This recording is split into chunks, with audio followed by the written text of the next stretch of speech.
چاہے تصوف میں حضرت غوث اعظم کی کتاب غنیۃ الطالبین دیکھیں، تو غنیۃ الطالبین ابھی آپ کے ہاتھ میں موبائل ہے اور اس میں آپ جو ہے ابھی 4G کے ساتھ غنیۃ الطالبین لکھیں تو غنیۃ الطالبین آپ کے ہاتھ میں کھل جائے گی. وہ زمانہ تو چلا گیا.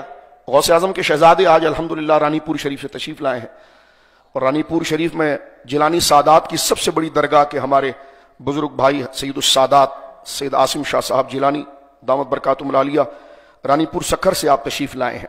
تو میں عرض کر رہا تھا کہ غوث اعظم رضی اللہ تعالیٰ عنہ کی جو یہ مبارک کتاب غنیۃ الطالبین شریف، اس کو اگر آپ دیکھیں گے تو اس کو جیسی آپ نے ڈاؤن لوڈ کیا تو ڈاؤن لوڈ کرنے کے بعد اس کی انڈیکس میں آپ جائیں گے تو غوث اعظم رضی اللہ تعالیٰ عنہ نے اسلام کا نام لے کر جو مکتب اپنے آپ کو پکارتے ہیں ان کا تعارف اور ان کی ہسٹری اور ان کی پوری خد و خال ذکر کیا. جیسے خارجی کون ہوتا ہے، معتزلی کون ہوتا ہے، سنی کون ہوتا ہے.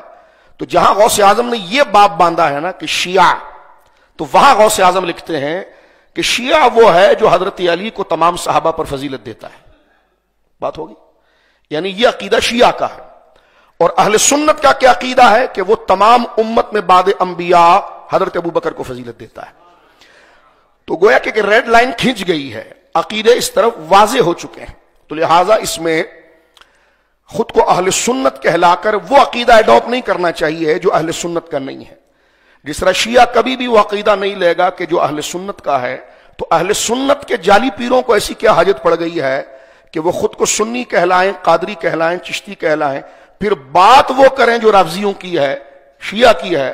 تو لہٰذا اس لیے بات سننے سے پہلے ابوبکر صدیق کون ہے، قرآن کی آیات ان کے لیے درجنوں ہے، لیکن ان کا اسٹیٹس اور مرتبہ کیا ہے، تو اس حوالے سے پہلے یہ نظریہ اور ایک لائن میں یہ نظریہ سمجھنا لازم اور ضروری ہے.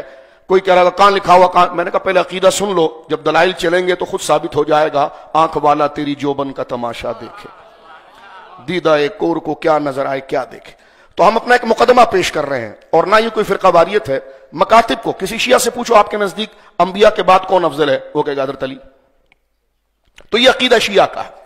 اسی طرح آپ آ جائیے سرکار پیر محلی شاہ صاحب کے فتاووں میں آ جائیے، جیلانی سید ہیں، ان کے فتاوے میں پوچھا گیا کہ کیا ہے، تو فرمایا کہ جو حضرت مولا علی شیر خدا رضی اللہ تعالیٰ عنہ کو تمام صحابہ پر افضل کہتے ہیں، فرمایا یہ شیعہ کی بدعت ہے، یعنی سنی نہیں ہے، سنی نہیں ہے. یہی ہم کہتے ہیں. اب آپ کا قوال اگر آپ کے آستانے پر آپ کو گمراہ کر رہا ہے یا آپ کو خود چسکا لگ گیا ہے اور آپ قوال پڑھ رہا ہے دمادم مست قلندر علی کا پہلا نمبر، تو ہم یہی کہہ رہے ہیں کہ پھر ان کے ساتھ جا کر بیٹھیے. یہ نہیں ہو سکتا کہ آپ بیٹھیں ہمارے ماحول میں ہو اور ہمارے لوگوں کو غوث اعظم کے نام پر، غریب نواز کے نام پر تم شکار کر رہے ہو اور سودا وہ بیچ رہے ہو جو اہل سنت کا نہیں ہے. تو ہم اپنے نظریے کے دفاع کے لیے اتنا تو حق رکھتے ہیں کہ کسی پر حملہ نہیں کر رہے، لیکن اپنی سرحدوں کی حفاظت کے لیے کہہ سکتے ہیں برملا کہ آپ کے بزرگ جو مزاروں میں ہوں سب مقبول ہے، آپ کا مرتبہ مقبول ہے. لیکن یہ بولی جو آپ بیان کر رہے ہیں یہ اہل سنت کی نہیں ہے. اس بولی کو بیان کرنے کے بعد آپ سنی نہیں رہتے. تو جب سنی نہیں رہتے تو پھر آپ پیر بھی نہیں رہتے، آپ مرشد بھی نہیں رہتے، آپ کی بیعت اپنے پیچھوں سے بھی ٹوٹ جاتی ہے اور اگلے جو ہے وہ ایسی فارغ ہو جاتے ہیں. تو یہ ایک شرعی حکم واضح کرنا پڑتا ہے. ظاہر سی بات ہے علماء مثل قاضی کے ہوتے ہیں، جب ان کے پاس جو مسئلہ آئے گا وہ صحیح ہوگا یا غلط ہوگا اس کا وہ حوالہ دیں گے. وہ کسی کو ہاتھ سے پکڑ کر ایسا نہیں بناتے. اگر کوئی عمل سامنے آتا ہے تو پوچھا جاتا ہے یہ عمل ٹھیک ہے یا غلط ہے.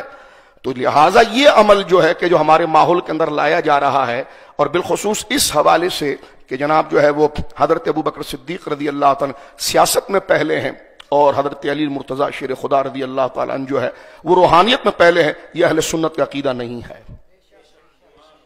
آپ سنی ہوں گے تو پھر آپ کو اس دائرہ کار اور اہل سنت کے اس کرائٹیریا میں رہنا پڑے گا، یا پھر آپ واضح کریں اپنی گفتگو سے کہ جو آپ کہہ رہے ہیں تو وہ اہل سنت و جماعت نے کہاں پر اس عقیدے کو قبول کیا ہے. بلکہ اہل سنت جیسا غوث اعظم کی ایک بات میں نے عرض کر دی، آپ نے جہاں خوارج کا ٹائٹل دیا اور نیچے خارجیوں کی تعریف لکھی کہ خارجی یہ اس قسم کے لوگوں کو خارجی کہا جاتا ہے، اس قسم کے لوگوں کو اہل سنت کہا جاتا ہے. تو جہاں شیعہ کا ٹائٹل دیا، کوئی میں غصہ نہیں کر رہا نہ میں کوئی فرقہ واریت، آپ پڑھے لکھے لوگ ہیں، بندہ پڑھتا ہے نا، پڑھنے کا یہ تو نالج کا دور ہے. تو جہاں غوث اعظم شیعہ کا لفظ لکھتے ہیں تو وہاں پر وہ یہ بات لکھتے ہیں کہ شیعہ کا عقیدہ یہ ہے کہ وہ حضرت علی شیر خدا رضی اللہ عنہ کو تمام صحابہ پر افضل کہتے ہیں.